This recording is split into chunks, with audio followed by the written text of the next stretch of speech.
Një incident i rënd u regjistrua në aeroportin ndërkombëtar të qytetit të Meksikos, duke vënë alarm autoritetet vendase dhe duke shkaktuar ndërprerje të menjëhershme të një fluturimi drejt Cancunit. Ngjarja përfshiu një pilot të kompanisë ajrore Mani Charter, i cili u informua për shkarkimin e tij nga detyra vetëm pak qaste përpara nisjes së avionit. Në atë moment, avioni ishte gati për ngritje dhe pasagjerët ndodheshin tashmë në bord, duke pritur nisjen e fluturimit. Pas njoftimit, piloti refuzoi të largohej nga avioni dhe u fut në kabinën e pilotimit, ku u mbyll, duke penguar hyrjen e pjesës tjetër të ekuipazhit. Si pasojë, fluturimi u anullua dhe autoritetet aeroportuale u njoftuan menjëherë. Në minutat e para, pasagjerët nuk morën informacion të qartë për situatën, çka shkaktoi shqetësim dhe tension në bord. Për arsye sigurie u mor vendimi që avioni të evakuohej plotësisht.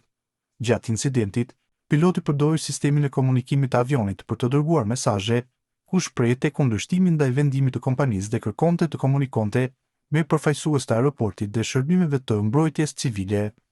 Pas negociatave disa minutëshe, forcat e rendit arritën ta nxjerrin nga kabina dhe ta arrestonin. Çështja u mor në dorë nga Agjencia Federale e Aviacionit Civil të Meksikos, e cila e cilësoi incidentin si jashtëzakonisht të rënd, duke nisur hetimet për përgjegjësi të mundshme penale.